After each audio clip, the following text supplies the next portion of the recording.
Royal Union. Princess Leonor of Spain marries Prince Christian, Spain reacts. The morning Madrid woke up to wedding bells, everything changed. At exactly 10:07 a.m., the words flashed across screens, phones vibrated across continents, and a single headline sent shockwaves through the royal world: Princess Leonor of Spain has officially married Prince Christian of Denmark. Within minutes, the Plaza de Oriente filled with stunned citizens, royal correspondents scrambled for confirmation, and social media erupted in disbelief, joy, confusion, and overwhelming fascination. Two heirs, two nations, one historic union. What many once whispered as a fairy tale fantasy has now become one of the most extraordinary royal chapters of the 21st century. A love story the world never expected. Princess Leonor, the future Queen of Spain. Prince Christian, the future King of Denmark. From the very beginning, their lives were written in duty, tradition, and expectation. Yet somehow, through international royal events, diplomatic gatherings, and shared youth on a global stage, their paths intertwined in ways no palace strategist could ever blueprint. Their first public interaction reportedly took place years earlier at a European Royal Youth Forum. At the time, they were both teenagers, awkward, reserved, and already burdened by crowns not yet worn. What began as polite conversation slowly grew into a quiet friendship nurtured through shared responsibilities and rare moments of normalcy behind palace walls. Unlike past royal romances splashed openly across tabloids, Leonor and Christian's connection developed with remarkable discretion. There were no paparazzi beach photos, no scandalous leaks, only subtle glances at formal events, carefully timed appearances, and a sense among royal watchers that something deeper was unfolding. And now, that quiet bond has reshaped history. The wedding that stopped Europe. The wedding itself was nothing short of monumental. Held at the Almudena Cathedral in Madrid, the ceremony united two of Europe's most respected royal houses, the House of Bourbon and the House of Glucksburg.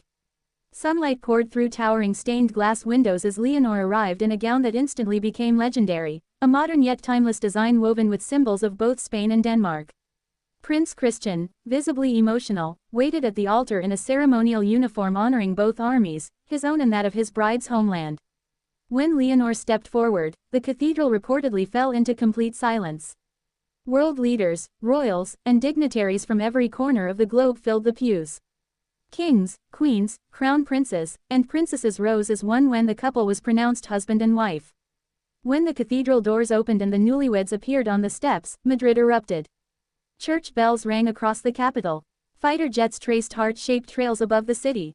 And for the first time in centuries, Spain witnessed a future queen marry a future king of another reigning European monarchy. Spain's reaction: pride, shock, and a nation divided.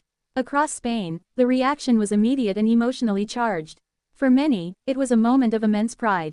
Leonor, the young woman Spaniards watched grow up, from a shy child in her father's arms to a disciplined military cadet and constitutional heir, had chosen love without renouncing duty. She was still their future queen. Still their symbol of continuity. And now, she stood beside a partner of equal responsibility and stature. Crowds gathered in Madrid, Barcelona, Seville, and Valencia. Giant screens replayed the balcony kiss on loop. Flags of Spain and Denmark waved side by side as strangers embraced in shared astonishment.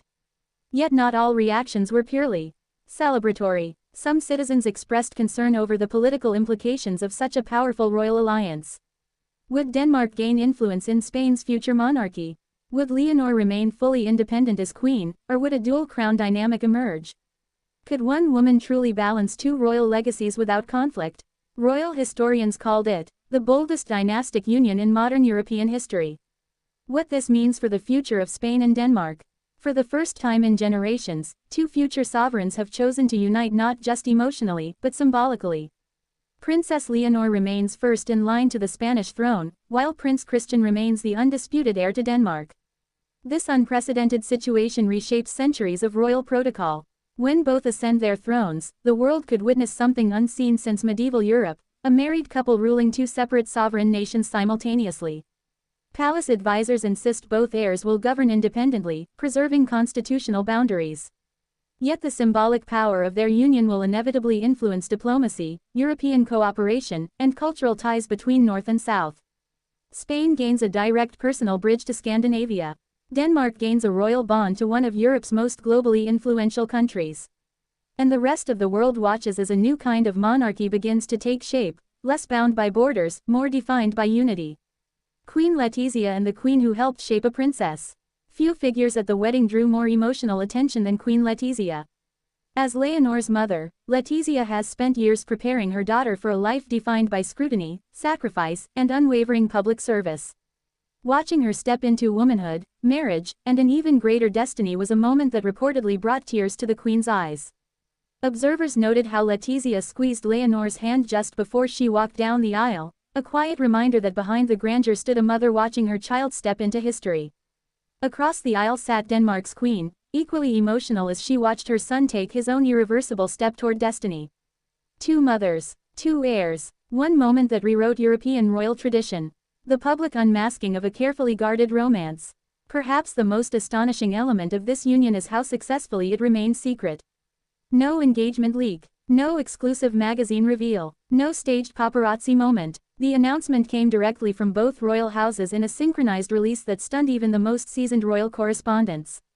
Within seconds, hashtags exploded across platforms. Fans replayed old footage, dissected past interactions, and unearthed long-forgotten glances that suddenly made sense. In hindsight, the clues were always there. They had simply been hiding in plain sight. A new royal archetype is born. Leonor and Christian represent something fundamentally new in royal history. They are bilingual, globally educated, digitally native, and emotionally reserved in public yet deeply intentional in private. Their union reflects a generation of royals that values discretion over scandal, duty alongside choice, and partnership over performance. They are not rebels. They are not traditionalists. They are the bridge between old crowns and new expectations. The balcony kiss heard around the world. When the couple appeared on the Palacio Real balcony that evening, over 200,000 people filled the streets below. As the band struck the national anthem, they stood hand in hand, visibly overwhelmed. Then, in a moment that instantly froze into history, they shared a brief, genuine kiss.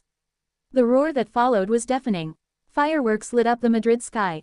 In Copenhagen, citizens gathered at royal squares to watch the broadcast live. Two countries, thousands of miles apart, celebrated the same heartbeat. Conclusion: a fairy tale that reshaped reality. This is not just a wedding.